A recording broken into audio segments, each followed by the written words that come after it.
Casa do VAR. Hoje em dia até temos capitalismo comunista.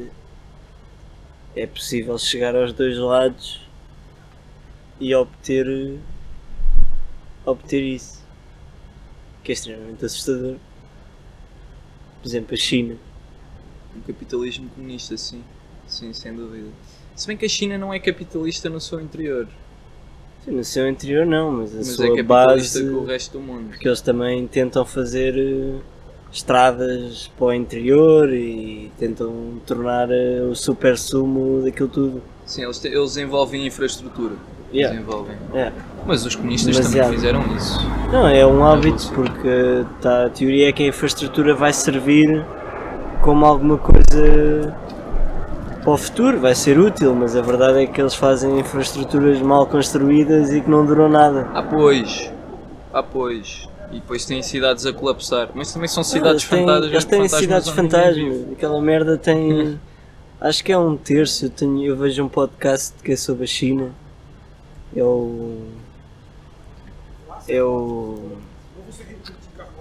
um gajo que se chama Serpenza. O gajo Já vi uns vídeos desse gajo. O gajo viveu na China e faz uns vídeos. Então ele fala sobre filma as cidades na China fantasmas. Sim. Aquela merda é muito estranha. Tipo, prédios e prédios. E depois o pessoal compra porque pensa que aquilo daqui a uns anos vai dar dinheiro. Porque pronto, pensam que o mercado da China ainda está a crescer, porque eles manipulam o sistema todo da bolsa. Sim. Percebo o que estás a dizer com a ideologia capitalista, que acaba por ser uma ilusão, acabas por construir cidades. Completamente, cidades fantasmas. Essa ideia do investimento até ao infinito. Sim, porque a bolsa deles é completamente manipulada, pelo que eu conheço. Exato. Os números e até os dados do Covid e isso tudo é tudo manipulado. A China seria em grande medida aquilo que o Platão visava para a República.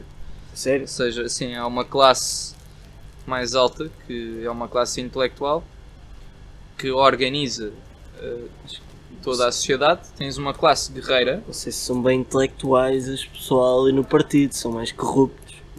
Sim, mas tens o pessoal do partido que está no topo são intelectuais, são tipos. Aliás, eles são confucionistas e o Confúcio tem muitas coisas parecidas com o Platão. E tudo isso se baseia na ideia de que as massas são incapazes de se autodeterminar e que, portanto, tem que haver um Big Daddy, um Estado que decide por elas. E é aqui que está o totalitarismo platónico também. Isso existe? Sim, na República ele desenha 3 classes. Desenha a classe mais alta, que seria a correspondente à razão, ou seja, aqueles que possuem a razão, o Logos, e que administram as classes inferiores. A classe média, na República, seria a classe guerreira, que defende a República. E a classe mais baixa seria a classe produtora e consumista, que seria a grande massa das pessoas e que participam na atividade económica. Ele depois também tem outras coisas acerca da alma e assim. Mas pronto, isso seria uma conversa para outro dia, porque já me estava a estender muito com Platão. Mas a China segue-se um bocado por esse modelo. A China tem esta elite intelectual. Se bem que eles têm uma base cultural muito mais antiga que a maior parte do mundo e mesmo assim não sei se a reprimem ou se a escondem, mas parece que apesar de haver tanta sabedoria, parece que a maior parte do povo chinês simplesmente não tem cultura, é só um povo capitalista, não tem... É isso, a única parte do povo chinês que tem cultura é a parte que está no poder. É o extrato social mais alto. As massas são um pouco educadas, são apenas educadas para produzir e para consumir. Quando fui ao Palácio de Versalhes, havia bué chineses, todos a tirar bué fotos, tipo, bué mesmo chineses. Não se preocupam sequer com a história. Não, eles só estavam ali a tirar, eles nem liam as coisas, acho que nem estavam a ouvir deviam estar a ouvir o audiobook deles, porque aquilo tem os fones para pôr, mas eles estavam ali, e tiravam bué fotos e Enquanto eu, tipo, sem câmara, só a andar ali, a imaginar reis a viver ali, tipo, na minha moca, tipo, Exato. É uma dimensão que eles não têm, que os europeus possuem, que é uma dimensão cultural. Aliás, na Europa é onde ela se vê mais. Também a Europa tem uma história e teve movimentos humanistas que visaram educar as massas, também num sentido de as educar culturalmente, não só educá-las como o Platão visaria educar as classes mais baixas, que é educá-las para a técnica somente. isso era bom que acontecesse, não sei se hoje em dia acontece, mas... Hoje em dia diria que se está a corromper, mas por fruto de... Por um lado acontece, por outro lado não acontece. Porque, por exemplo, com a internet temos acesso a mais cultura, mas por outro lado também as redes sociais que utilizamos habituam-nos a coisas fáceis. Tens acesso a mais coisas, mas não sei se é cultura propriamente. Há a própria cultura da internet que vive dentro disso. E acho Sim. que isso é muito interessante, estudar a cultura da internet até. A história dos memes e isso tudo, tem umas histórias engraçadas. Sim, os memes são muito engraçados. Os memes assemelham-se em certa medida a estas reproduções da poesia clássica, que seriam arquétipos, ou quase que ideias da ação humana, ou ideias de circunstâncias, como por exemplo os deuses. Aliás, o gajo criou a ideia de memes, acho que era o intelectual americano, pá, foi Um gajo que escreveu num livro. não sei se foi o Christopher, não, já não me lembro, pá. Eu também vi isso. Mas lembro-me por exemplo do Jordan Peterson falar disto, os memes seriam quase uma ideia de arquétipo, porque é uma ideia que é quase universalmente compreendida, ou pelo menos universalmente compreendida por parte de uma determinada cultura que tem já essa disposição para criar e para entender sei lá, tens por exemplo o Trollface. Lembro-me dos mais antigos, o Trollface, toda a gente consegue perceber que é uma criaturazinha provocadora que faz umas partidas. Isto existe em diversas mitologias, pá. Os memes em grande medida são Pode ser aproximado. Não sei onde é que o Sonic do Ganda estaria, mas pronto, pode ser como os deuses indianos, há bués Exato. mesmo. Exato. Os deuses indianos são ínfimos. São bués, não dá para... Porque por acaso é engraçado, no outro dia vi um vídeo, há um tipo que é por acaso é um canal que devias seguir e quem está a ouvir devia seguir, que é o What If Artist, que é um gajo que ele é historiador e ele faz vídeos fantásticos acerca de... Ele faz umas certas previsões, salvo seja, modelos para o futuro e também fala de história. É um gajo que lê imenso, tem muito... Ele sabe do que fala. E pá, ele fala da Índia e da história da Índia, aquilo é uma mexórdia completa, não. Aquilo a Índia é um mundo à parte, completamente. Tem tanta merda que aconteceu, tipo aqui e ali, depois são uma data, aquilo é quase... Cada zona tem a sua própria cultura e a sua história e é uma loucura. Pá, eles sempre tiveram uma cultura panteísta muito aberta ao surgimento de outros deuses. Essa filosofia indiana às vezes ainda é mais sofisticada do que a ocidental. Porque foi a filosofia indiana que permitiu, os brahmanes, que permitiu essa multiplicidade. Quando era puto tentei estudar a filosofia indiana, quando estava para aí no 10º primeiro. Aquela merda, tipo, tu ia à Wikipédia e cada link falava para aí de umas 5 coisas, então aquilo nunca mais acabava. Loucura. É uma loucura do caralho. Aqueles Upanishads e essas coisas. Lembro-me de assinar isso. Já nem me lembro de nada. Sabes que eles têm uma ideia muito interessante, que é por acaso é uma ideia que se assemelha um bocado à ideia platónica. E a ideia que existe uma dimensão superior onde residem as entidades superiores e tu nunca tens um acesso direto a essa dimensão. Elas manifestam-se em multiplicidades, ou seja, manifestam-se de inúmeras formas no mundo real. Portanto, por isso é que podes ter o mesmo Deus com nomes Várias diferentes, formas, yeah. várias formas, porque seria a mesma entidade a manifestar-se. Os gregos tinham isso em parte, porque os deuses, claro que havia um panteão específico, mas havia muitos deuses, e eles por vezes assumiam formas de touros ou o que quer que seja. Aliás, acho que o Zeus, por exemplo, vem à Terra para se reproduzir com uma mortal, já não me lembro bem quem era, mas transforma-se num touro. Exato. Acho que a certa altura hoje o Zeus faz uma chuva dourada, que basicamente mija. E cria qualquer coisa. Já não sei se insemina uma mulher ou se faz crescer, insemina a terra, acho que insemina a Gaia e nasce algo daí. Ok. Pronto, é essa ideia de que e é uma ideia muito interessante que os indianos ainda possuem e que desenvolveram ao longo da sua longuíssima história. Que é a ideia de que a divindade nunca se manifesta na sua essência total, manifesta-se sempre com aparições, Sim, com o happening, com o acontecer. Sim. Isso aí deve ser uma viagem do caralho. Os gajos têm uma espiritualidade muito interessante. Yeah. Pá, e os gajos, acho que os Brahmanes a certa altura metiam-se todos num círculo, tomavam o líquido psicadélico que eles têm lá, que é um psicadélico, tripavam todos ao mesmo tempo e depois falavam do que tinham visto e começaram a escrever aquilo que era comum a todas as tribos. Yeah.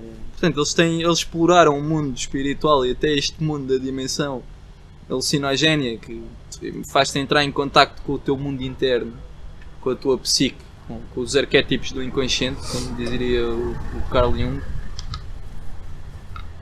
e que te permite chegar à realidade última da psique. Isso por acaso há bué estudos também na América que eles faziam isso. Não sei se ainda fazem. A cena é essa das acho que deixaram de fazer nos anos 70 porque o LSD foi proibido. Pois. Mas quando assim, começou tinham uma data de estudos. Mesmo assim acredito que ainda se mantém, tipo, a história toda dos testes. Não digo que há testes, mas digo que... Experiências. Experiências, tipo Sim. rodas xamânicas e tudo. Agora está a ficar na moda, por acaso. Está a voltar. Está a ficar na moda, mas muita gente não sabe bem o que é que pode esperar daquilo. Sim, mas o interessante é quando de facto exploras essa dimensão num sentido científico, não somente no sentido recreativo. O que parece que foi o que os Brahmanes fizeram quando faziam estas tribos psicadélicas, e é o que os xamãs fazem, em certa medida, embora os xamãs não escrevam. Sim. Mas têm o conhecimento das entidades com que entram em contacto. Sim, devem ver o mundo por outras lentes, não sei. Sem dúvida, porque são merdas que tu entras em contacto com representações arquetípicas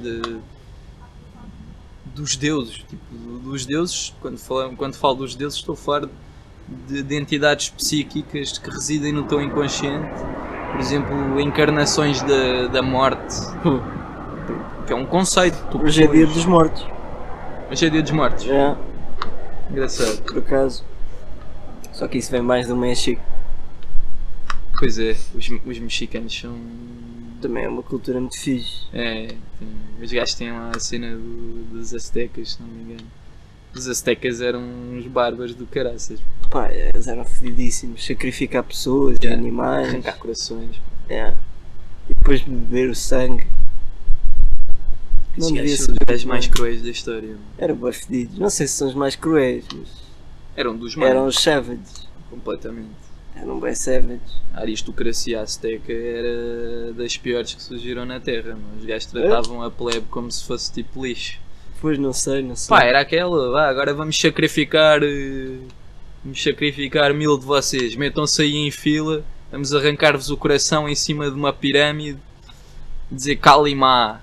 Não sei se Kalimá vem daí, é capaz de vir do Kalimá, acho que não vem daí. Na vida índia não sei. Capaz. Mas faziam cenas brutais, faziam cenas horríveis. É mesmo engraçado isso aí. Tinham bem poder na altura, com as rotas do trigo e as rotas do milho. Tinham bem poder. Só que pronto, as coisas também não duram para sempre. Chegaram lá os espanhóis e olha, Pois, morreram dizimaram-nos todos com a ali. peste. Morreram todos ali contagiados. É. É fedido. Foi um castigo divino à visão dos cristãos, É fedido, é fedido. pelos seus pecados. Foda-se. Imaginar um choque assim hoje em dia é uma coisa inimaginável. Porque Sim, não. só se passou no nosso passado. Hoje em dia acho que já não seria possível. Punham-se a vacinar todos e o caralho. É. Epá, não sei, meu, se aparecer uma cena mesmo lixada, tipo ébola. Mas mesmo assim, Mas sim, consegues conter a coisa. acho que sim. Mas acho que isto do Covid foi um bom exemplo do medo que nós temos de pandemias. Meu. É que as Pá, os pandemias. filmes já andavam a fazer esse tema há não sei quanto tempo. Pois estavam, E pois estavam. até que alguém teve a ideia de fazer isso. Está os chineses. Exato, fabricaram aí um vírusinho. Mas vamos não ser desmonetizados. Não há problema, acho que não há problema. Isto não vai fazer dinheiro nenhum, não há problema. É possível que não. Vamos não ser banidos do YouTube. A parte boa disto é que como não há dinheiro, não há risco nenhum. Olha, é verdade. Temos verdade. liberdade completa para falar de prostituição, Sim. de tudo. Quer dizer, agora olha que o YouTube anda muito na cena da censura, meu. Eles andam mariquinhas, Completamente. mas pronto, olha, o que é que se pode dizer? Há pouco tempo baniram o Andrew Tate. Eu vi Este gajo falar era um disso. savage também. Completamente savage. Mas novamente, isto é uma plataforma de divulgação de ideias, mas as ideias mais radicais, que nem é o caso. Ele era um bocado selvagem, mas não era. É só um capitalista extremo. Sim, se tirar mais uma. Tira. Deixa eu ver se eu tenho aqui. Eu não diria que o gajo é um capitalista extremo. Eu acho que ele percebeu que eu acho que o Andrew Tate é engraçado porque ele percebeu que o capitalismo, em certa medida, o Andrew Tate é um democratizador do capitalismo. Porquê? Porque ele percebe como é que ele funciona e ele percebe que há certas coisas que são exclusivas àqueles que alcançam. Mas Ou também seja- não é só dentro do YouTube, ele estava todo numa rede de sacar dinheiro a pessoas. Sim, mas olha que há muita malta que de facto seguiu o programa dele e fez dinheiro. Quer dizer, Sim, pá, cenas de copywriting e merdas da internet não é para mim, não vou estar a perder tempo com isso, embora dê dinheiro. Foda-se. Mas o gajo, a ideia dele, é uma ideia muito interessante, é que de facto as elites criam uma narrativa anticapitalista com o intuito de manterem o poder do capital. Ou seja, ele diz isto faz, na visão do Andrew Tate, faria parte do Matrix.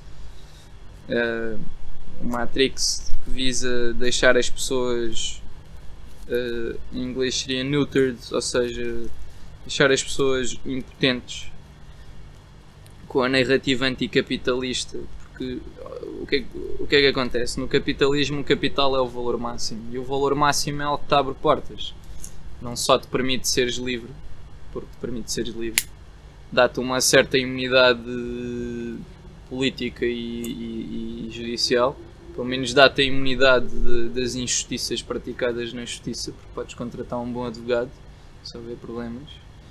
Portanto, o capital dentro do sistema capitalista como o valor máximo, e sendo que é algo que pode ser bastante democrático, especialmente em países como os Estados Unidos, tu podes fazer dinheiro se te focares nisso. O que ele vê é que as elites visam confundir as massas e dar-lhe narrativas erradas para evitarem ter competição por parte daqueles que possam ascender na classe social. E eu acho que o Andrew Tate, neste sentido, o que o Andrew Tate visa fazer, ou ensinar as pessoas a fazer dinheiro, ou trazer em certa medida o capital de volta à sua mente, é fazê-las focarem-se naquilo que de facto lhes vai dar poder, que é a aquisição de dinheiro. E ele acha que estas narrativas anticapitalistas, não todas, mas muitas delas, é por exemplo este ditado que o dinheiro não traz felicidade, são formas de manter as pessoas dentro do Matrix e impedir que as elites trabalho adquiram. das 8 às 8. Exatamente, ao invés de facto assumirem as rédeas da sua vida e adquirirem capital. Eu acho que nesse sentido o Andrew Tate tem uma mensagem muito nobre para dar.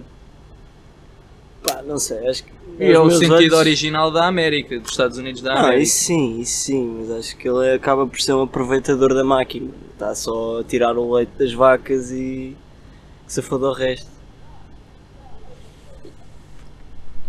Há essa dimensão de hipocrisia, não diria que não, mas ele próprio o reconhece em grande medida. Ele diz, e ele aí tem uma hierarquia moral, que é uma hierarquia que eu acho bastante justa, que é a seguinte: se tu não queres fazer por ti, mereces ser um escravo. Se tu não queres sair do Matrix, vais ser o gajo que está a virar hambúrgueres. O que é que ele reconhece? Ele é capitalista neste sentido. Ele, mais que capitalista, é realista. Ele é realista no sentido em que entende que a natureza humana é hierárquica. Independentemente do sistema em que tu vivas, vai sempre haver a classe mais baixa. E a classe mais baixa vai fazer os trabalhos mais injustos. Vai fazer os trabalhos... É tanto pelos trabalhos, é mais pelo reconhecimento de fazer o trabalho. O trabalho até é bastante fácil, agora o que recebes por ele é que não. Muitas vezes não é suficiente. Sim. Tipo, qualquer Eu pessoa... acho que aí, sim, é por isso que eu sou social-democrata. Eu acho que a esquerda devia focar-se muito mais, ao invés de redistribuir capital, devia focar-se na compensação justa Sim, completamente. do O trabalho. trabalhador. Sim, e isso é algo, de facto, isso é uma narrativa anticapitalista, não necessariamente anticapitalista, mas é anti-elitista. Ou pelo menos anti-exploração. E que pode funcionar dentro de um capitalismo, ou seja, vão sempre existir classes sociais, vai sempre existir quem tenha mais e quem tenha menos, mas pelo menos aqueles que estão em baixo têm É suficiente. que ter o suficiente. Yeah. Isso seria uma narrativa que visa corrigir o Matrix. Mas o Andrew Tate não acredita que o Matrix seja corrigível. Bueno, não. E portanto, ele está-te a Só dar a gosta opção dessa de fugir ideia. ao Matrix. Isso é a mesma coisa que vês um guru qualquer a dizer: olha, se queres ser feliz, vende o teu carro, vende a tua casa e olha, vai viver com as vacas. Mas ele por acaso diz isso. Sério? O gajo diz, por exemplo, e ele tem toda a razão nisto, que é, ele diz, os escravos não são a classe baixa que vive sem nada. Escravo é a classe média, que alimenta o sistema e que o mantém. E que se mata a trabalhar para receber menos cada ano com a inflação. Os únicos gajos livres são os que estão no fundo da hierarquia, são os que estão no topo. Isto faz-me lembrar uma história de um gajo que é o Diógenes. Não sei se já ouviste falar do É Diógenes. o meu favorito. É o cínico. É o meu. O Diógenes seria a versão, a verdadeira, o Sócrates sem bullshit. Yeah. O Diógenes é o Sócrates sem bullshit. Eu acho que o próprio Nietzsche lhe dá kudos ao Diógenes, porque é um gajo asqueroso, mas que não Não, tá bom. aceita, está bem com isso. O gajo vive de facto a decadência. E está bem com isso. E conta a história da decadência, e conta esses lados todos que normalmente as pessoas têm medo. O Sócrates é o gajo que. O Diógenes é o gajo que nem se quer imiscuir com as classes mais altas, querem viver lá no seu barril, Não, tá quer que não chateiem, tem lá os seus cães. Isso é que é o verdadeiro anarquista. Pois é o verdadeiro É o anarquista. primeiro, é o primeiro cínico. Cínico vem de Cunicos, que é cão. Ok. É o cão. Já tinha Ele ouvido vivia com falar. os cães como os cães. Já pensei em tatuar isso, por acaso. A sério? Já. Olha, era uma tatuagem engraçada. E por acaso há uma história muito engraçada, não sei se isto é real, mas é uma história que se conta já desde a antiguidade, que é, chega o Alexandre o Grande. Já vi. Mas podes contar. Chega o Alexandre o Grande e depara-se com o Diógenes. Pá, e vê o gajo a morar num barril, lá no meio, acho que era em Atenas, que o gajo vivia, lá no meio da praça. Pá, e por acaso os atenienses gostavam todos do Diógenes, tinham um certo carinho pelo gajo, porque ele era a antítese do seu elitismo, estás a ver? Tinham respeito. E é exatamente isto, porque tens aqui duas antíteses que o Alexandre o Grande diz-lhe: epá, o que é que tu queres? Eu dou-te tudo o que tu quiseres.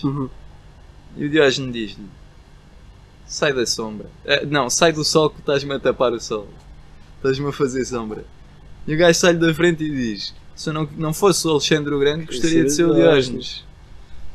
Porque é isto, pá, são os dois homens livres. É o homem que tem tudo e o homem que não tem nada. Uhum. Aquele que está no meio é o que está fodido. Um grande boss. É um ganda boss, são os dois gandas bosses. Sim, sim, sim. Em grande Se medida. bem que um foi até à Índia e morreu. Sim. Porque não soube parar. O outro, não sei como é que morreu. Deve ter morrido de qualquer doença. Infecção, uma merda Infecção, qualquer. uma cena assim, pois. ter É o sido. sistema de saúde, também não vi.